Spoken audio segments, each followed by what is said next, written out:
I'd like to tell you about the strangest secret in the world. Some years ago, the late Nobel Prize-winning Dr. Albert Schweitzer was being interviewed in London, and a reporter asked him, "Doctor, what's wrong with men today?"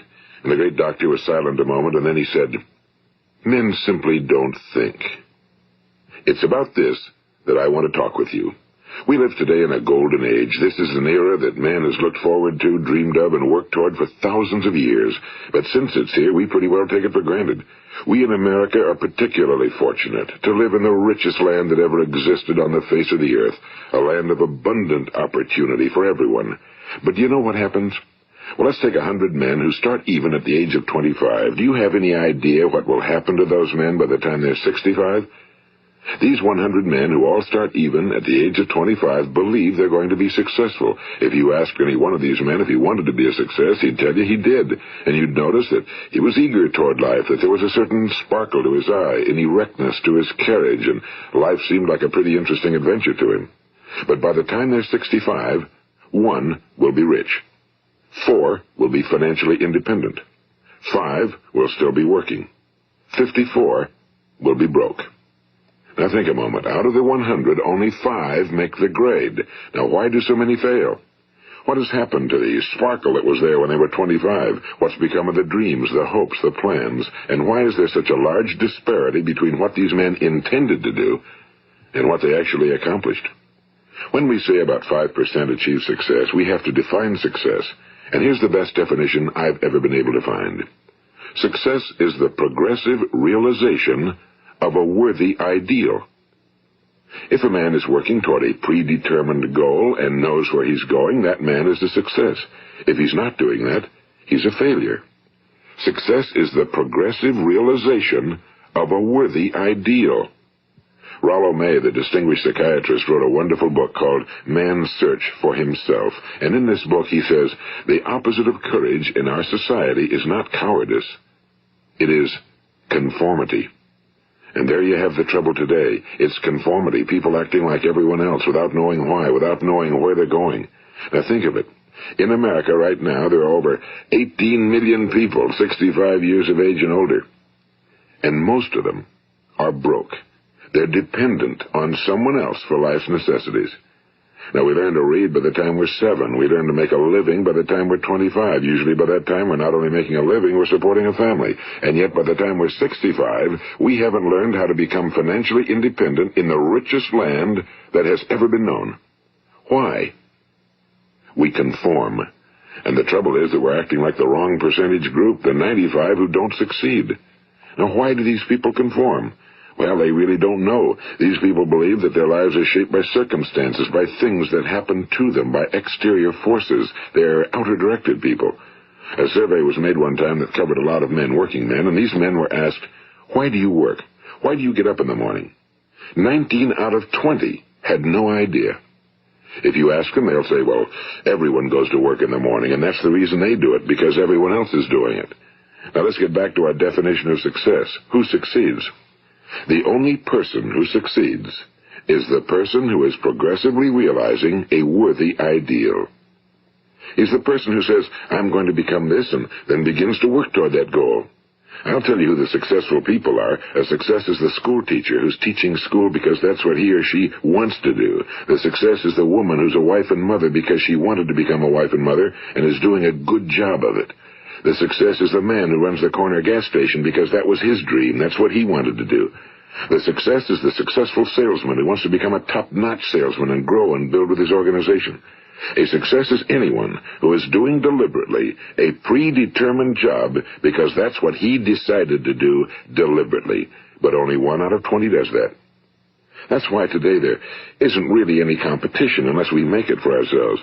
Instead of competing, all we have to do is create. You know, for 20 years, I looked for the key which would determine what would happen to a human being. Was there a key I wanted to know which would make the future a promise that we could foretell to a large extent? Was there a key that would guarantee a person's becoming successful if he only knew about it and knew how to use it? Well, there is such a key, and I've found it. Have you ever wondered why so many men work so hard and honestly without ever achieving anything in particular, and others don't seem to work hard and yet seem to get everything? They seem to have the magic touch. You've heard them say that about someone. Everything he touches turns to gold. And have you ever noticed that a man who becomes successful tends to continue to become successful? And on the other hand, have you noticed how a man who's a failure tends to continue to fail? Well, it's because of goals. Some of us have goals, some don't. People with goals succeed because they know where they're going. It's that simple. Think of a ship leaving a harbor, and think of it with the complete voyage mapped out and planned. The captain and crew know exactly where it's going and how long it'll take. It has a definite goal. Now, 9,999 times out of 10,000, it will get to where it started out to get. Now let's take another ship, just like the first, only let's not put a crew on it or a captain at the helm. Let's give it no aiming point, no goal, no destination. We just start the engines and let it go. I think you'll agree with me that if it gets out of the harbor at all, it will either sink or wind up on some deserted beach, a derelict. It can't go anyplace because it has no destination and no guidance, and it's the same with a human being. Take the salesman, for example. There's no other person in the world today with the future of a good salesman. Selling is the world's highest paid profession, if we're good at it, and if we know where we're going. Every company needs top-notch salesmen, and they reward those men. The sky's the limit for them. But how many can you find?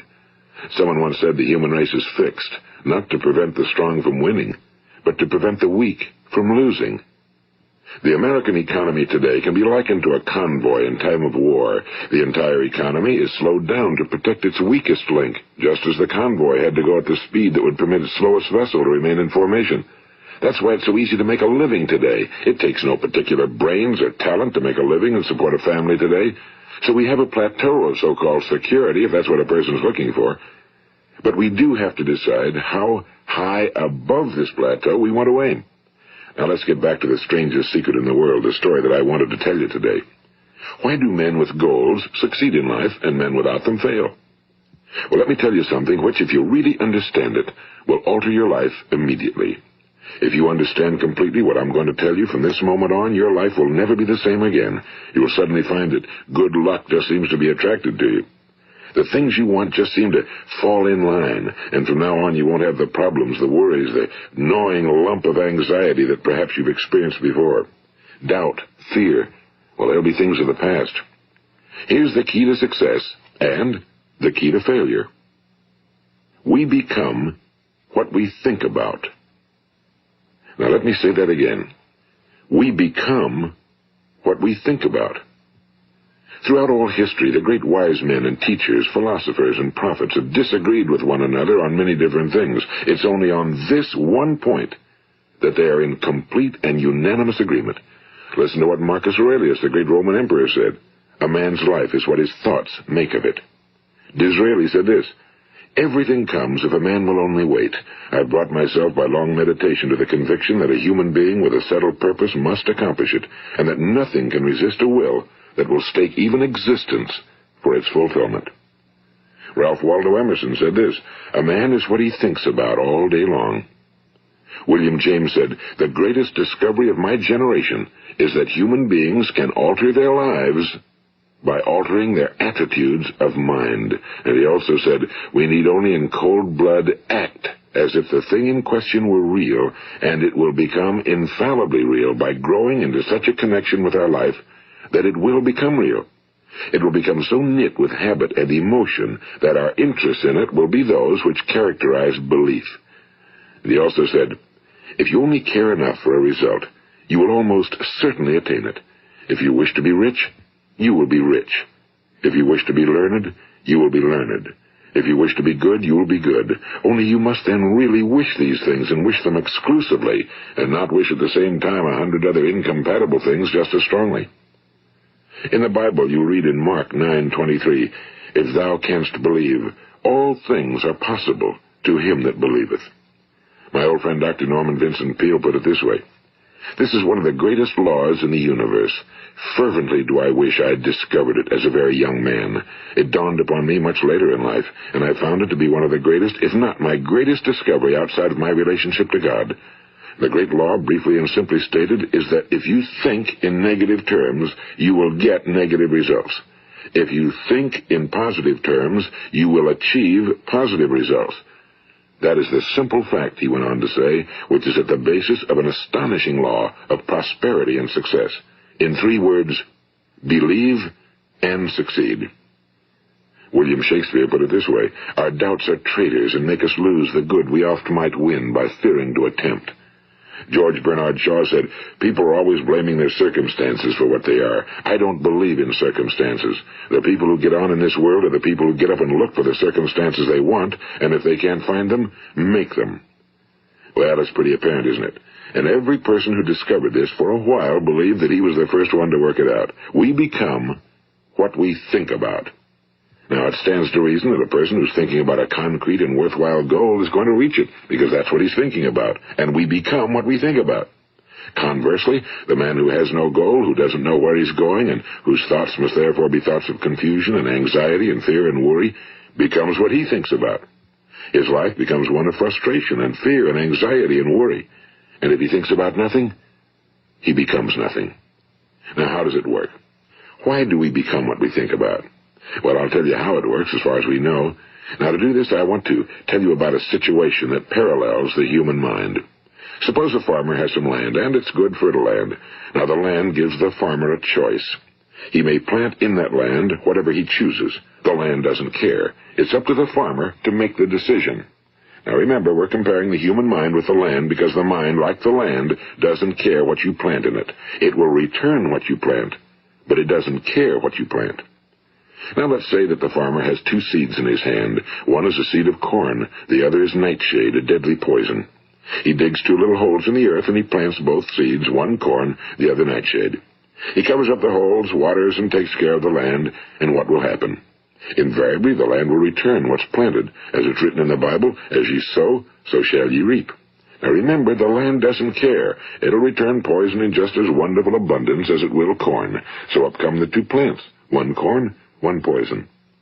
Now, the human mind is far more fertile, far more incredible and mysterious than the land, but it works the same way. It doesn't care what we plant. Success, failure. A concrete, worthwhile goal, or confusion. Misunderstanding, fear, anxiety, and so on. But what we plant, it must return to us. You see, the human mind is the last great unexplored continent on Earth.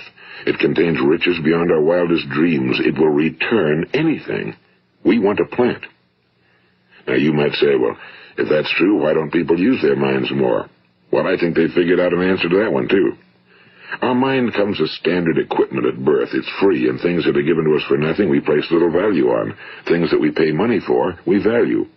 The paradox is that exactly the reverse is true. Everything that's really worthwhile in life came to us free. Our minds, our souls, our bodies, our hopes, our dreams, our ambitions, our intelligence, our love of family and children and friends and country, all these priceless possessions are free. But the things that cost us money are actually very cheap and can be replaced at any time. A good man can be completely wiped out and make another fortune. He can do that several times. Even if our home burns down, we can rebuild it. But the things we got for nothing, we can never replace. The human mind isn't used because we take it for granted. Familiarity breeds contempt. It can do any kind of job we assign to it, but generally speaking, we use it for little jobs instead of big, important ones. Universities have proved that most of us are operating on about 10% or less of our abilities. So decide now, what is it you want? Plant your goal in your mind. It's the most important decision you'll ever make in your entire life. What is it you want? Do you want to be an outstanding salesman? A better worker at your particular job? Do you want to go places in your company, in your community? Do you want to get rich? All you've got to do is plant that seed in your mind, care for it, work steadily toward your goal, and it will become a reality. It not only will, there's no way that it cannot. You see, that's a law, like the laws of Sir Isaac Newton, the laws of gravity. If you get on top of a building and jump off, you'll always go down. You'll never go up, and it's the same with all the other laws of nature. They always work. They're inflexible. Think about your goal in a relaxed, positive way. Picture yourself in your mind's eye as having already achieved this goal. See yourself doing the things you will be doing when you've reached your goal. Ours has been called the phenobarbital age, the age of ulcers and nervous breakdowns and tranquilizers. At a time when medical research has raised us to a new plateau of good health and longevity, far too many of us worry ourselves into an early grave trying to cope with things in our own little personal ways without learning a few great laws that will take care of everything for us. These things we bring on ourselves through our habitual way of thinking. Every one of us is the sum total of his own thoughts. He is where he is because that's exactly where he really wants to be, whether he'll admit that or not. Each of us must live off the fruit of his thoughts in the future, because what you think today and tomorrow, next month and next year, will mold your life and determine your future. You're guided by your mind. I remember one time I was driving through eastern Arizona, and I saw one of those giant earth-moving machines roaring along the road at about 35 miles an hour with what looked like 30 tons of dirt in it, a tremendous, incredible machine, and there was a little man perched way up on top with the wheel in his hands guiding it. And as I drove along, I was struck by the similarity of that machine to the human mind. Just suppose you're sitting at the controls of such a vast source of energy. Are you going to sit back and fold your arms and let it run itself into a ditch?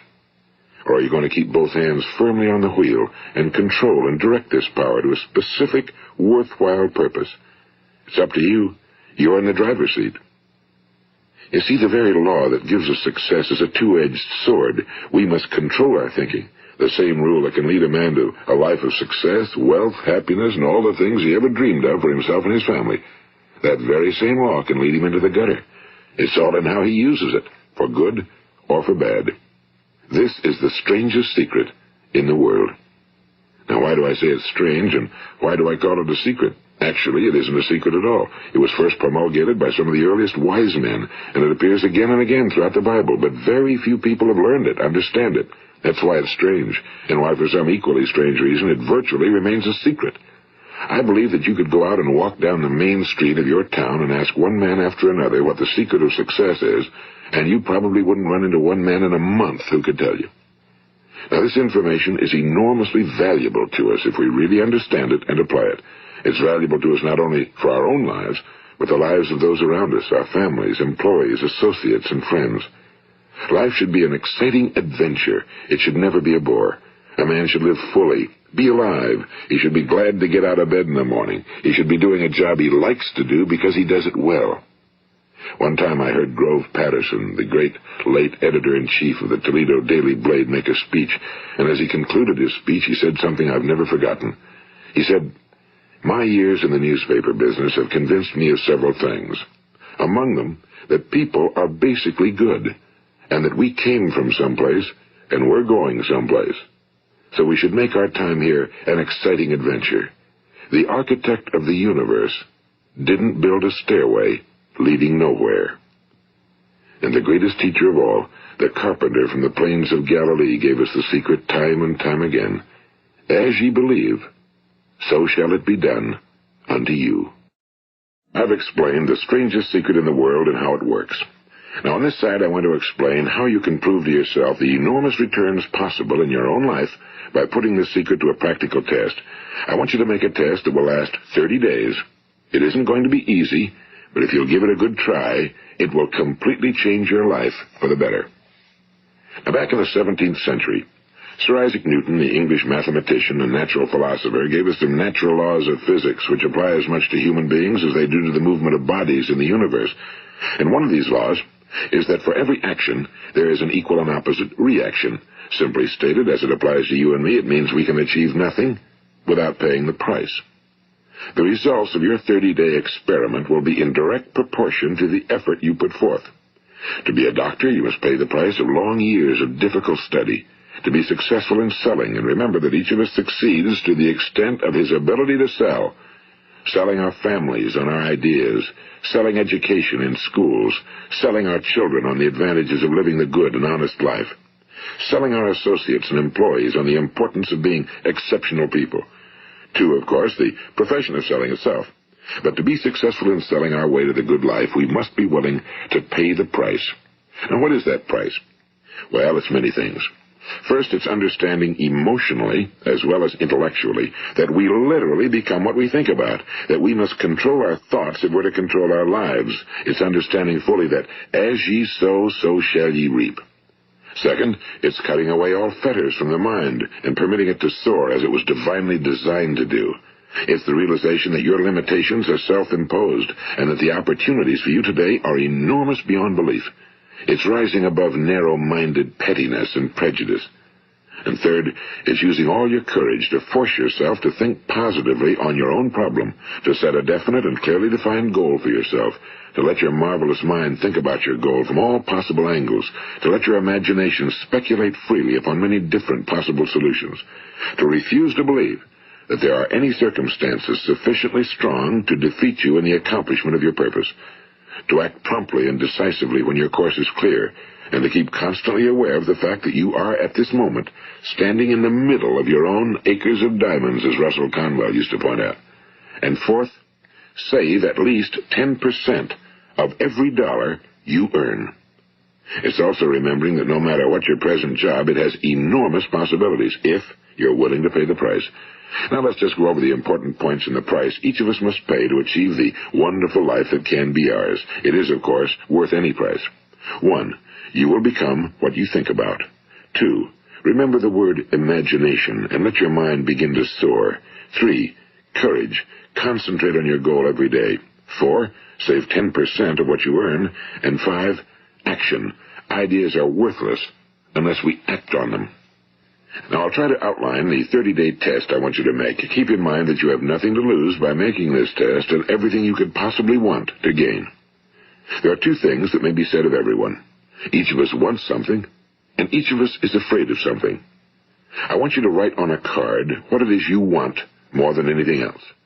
It may be more money. Perhaps you'd like to double your income or make a specific amount of money. It may be a beautiful home. It may be success at your job. It may be a particular position in life. It could be a more harmonious family. Each of us wants something. Now write down on your card specifically what it is you want. Make sure it's a single goal and clearly defined. You needn't show it to anyone, but carry it with you so that you can look at it several times a day. Think about it in a cheerful, relaxed, positive way each morning when you get up, and immediately you have something to work for, something to get out of bed for, something to live for. Look at it every chance you get during the day and just before going to bed at night. And as you look at it, remember that you must become what you think about, and since you're thinking about your goal, you realize that soon it will be yours. In fact, it's yours really the moment you write it down and begin to think about it. Look at the abundance all around you as you go about your daily business. You have as much right to this abundance as any other living creature. It's yours for the asking. Now we come to the difficult part. Difficult because it means the formation of what is probably a brand new habit, and new habits are not easily formed. Once formed, however, it will follow you for the rest of your life. Stop thinking about what it is you fear. Each time a fearful or negative thought comes into your consciousness, replace it with a mental picture of your positive and worthwhile goal. And there'll come times when you'll feel like giving up. It's easier for a human being to think negatively than positively. That's why only 5% are successful. You must begin now to place yourself in that group. For 30 days, you must take control of your mind. It will think about only what you permit it to think about. Each day for this 30-day test, do more than you have to do. In addition to maintaining a cheerful, positive outlook, give of yourself more than you've ever done before. Do this knowing that your returns in life must be in direct proportion to what you give. The moment you decide on a goal to work toward, you're immediately a successful person. You are then in that rare and successful category of people who know where they're going. Out of every 100 people, you belong to the top 5. Don't concern yourself too much with how you're going to achieve your goal. Leave that completely to a power greater than yourself. All you have to do is know where you're going. The answers will come to you of their own accord and at the right time. Remember these words from the Sermon on the Mount, and remember them well. Keep them constantly before you this month of your test. Ask, and it shall be given you. Seek, and ye shall find. Knock, and it shall be opened unto you. For every one that asketh receiveth, and he that seeketh findeth, and to him that knocketh it shall be opened. It's as marvelous and as simple as that. In fact, it's so simple that in our seemingly complicated world, it's difficult for an adult to understand that all he needs is a purpose and faith. For 30 days, do your very best. If you're a salesman, go at it as you've never done before, not in a hectic fashion, but with the calm, cheerful assurance that time well spent will give you the abundance in return you deserve and want. If you're a homemaker, devote your 30-day test to completely giving of yourself without thinking about receiving anything in return, and you'll be amazed at the difference it makes in your life. No matter what your job, do it as you've never done it before for 30 days. And if you've kept your goal before you every day, you'll wonder and marvel at this new life you've found.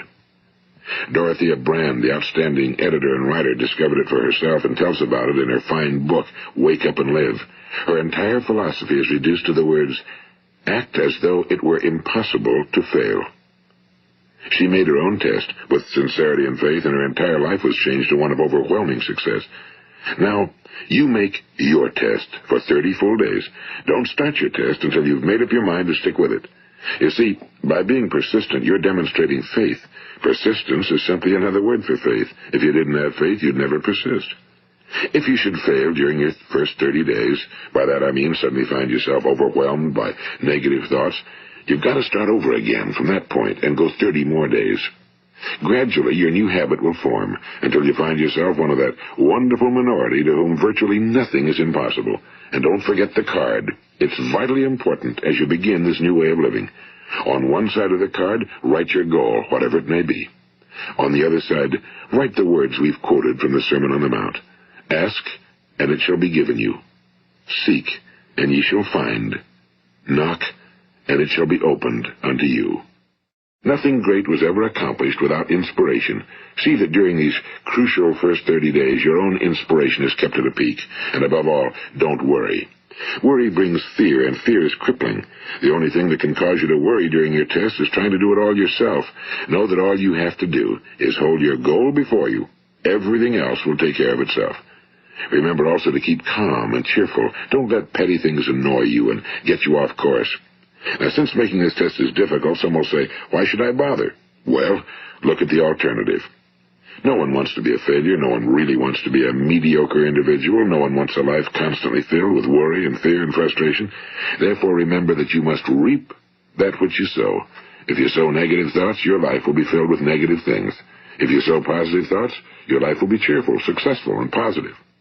Now, gradually, you will have a tendency to forget what you've heard on this recording. Play it often. Keep reminding yourself of what you must do to form this new habit. Gather your whole family around at regular intervals and listen to what's been said here. You know, most men will tell you that they want to make money without understanding the law. The only people who make money work in a mint. The rest of us must earn money. This is what causes those who keep looking for something for nothing or a free ride to fail in life. The only way to earn money is by providing people with services or products which are needed and useful. We exchange our time and our product or service for the other man's money. Therefore, the law is that our financial return will be in direct proportion to our service. Now, success is not the result of making money. Making money is the result of success, and success is in direct proportion to our service. Most people have this law backwards. They believe that you're successful if you earn a lot of money. The truth is that you can only earn money after you're successful. It's like the story of the man who sat in front of the stove and said to it, give me heat, and then I'll add the wood. How many men and women do you know, or do you suppose there are today, who take the same attitude toward life? There are millions.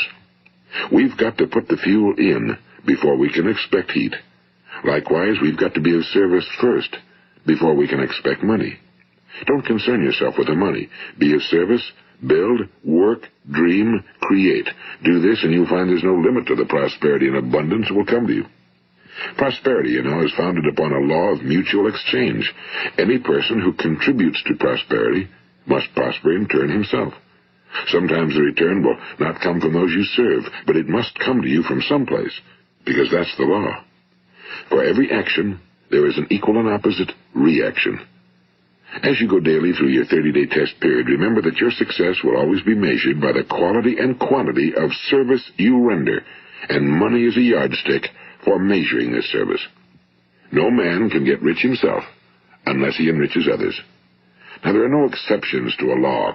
You can drive down any street in America and from your car estimate the service that's being rendered by the people living on that street.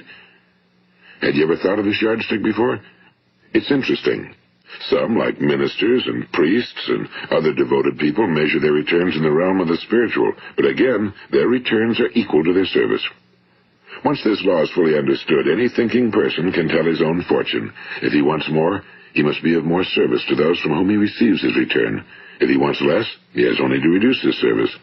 This is the price you must pay for what you want. If you believe you can enrich yourself by deluding others, you can end only by deluding yourself. It may take some time, but just as surely as you breathe, you'll get back what you put out. Don't ever make the mistake of thinking you can avert this. It's impossible.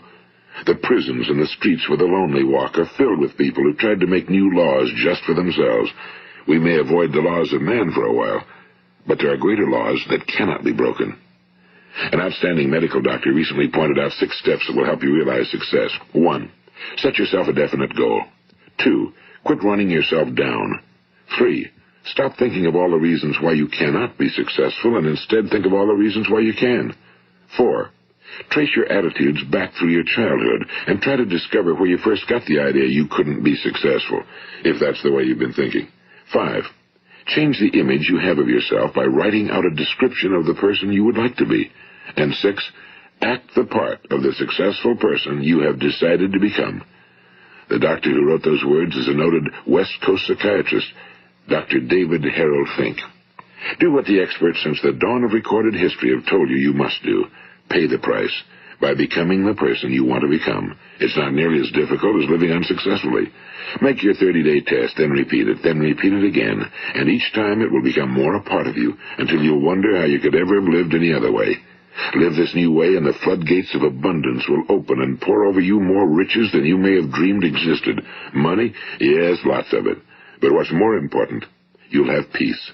You'll be in that wonderful minority who lead calm, cheerful, successful lives. Start today. You have nothing to lose, but you have a whole life to win. This is Earl Nightingale, and thank you.